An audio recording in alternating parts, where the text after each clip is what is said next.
الشيطان الرجيم. بسم الله الرحمن الرحيم.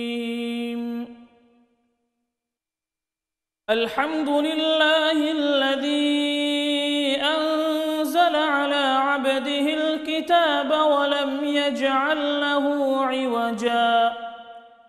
قيما لينذر بأسا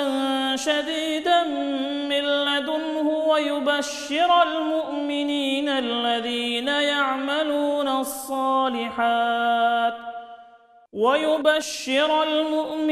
الذين يعملون الصالحات أن لهم أجرا حسنا ماكثين فيه أبدا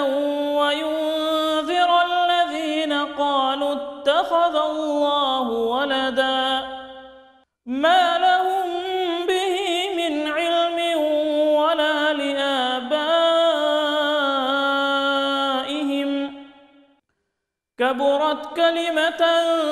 تخرج من أفواههم إن يقولون إلا كذبا فلعلك باخع نفسك على آثارهم إن لم يؤمنوا بهذا الحديث أسفا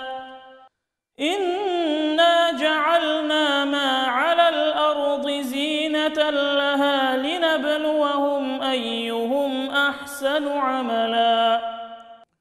وإنا لجاعلون ما عليها صعيدا جرزا أم حسبت أن أصحاب الكهف والرقيم كانوا من آياتنا عجبا إذ أوى الفتية إلى الكهف فقالوا ربنا آتنا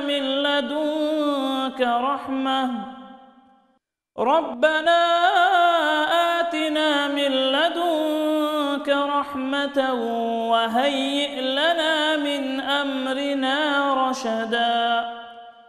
فضربنا على آذانهم في الكهف سنين عددا ثم بعثناهم لنعلم أي الحزبين أحصى لما لبثوا أمدا.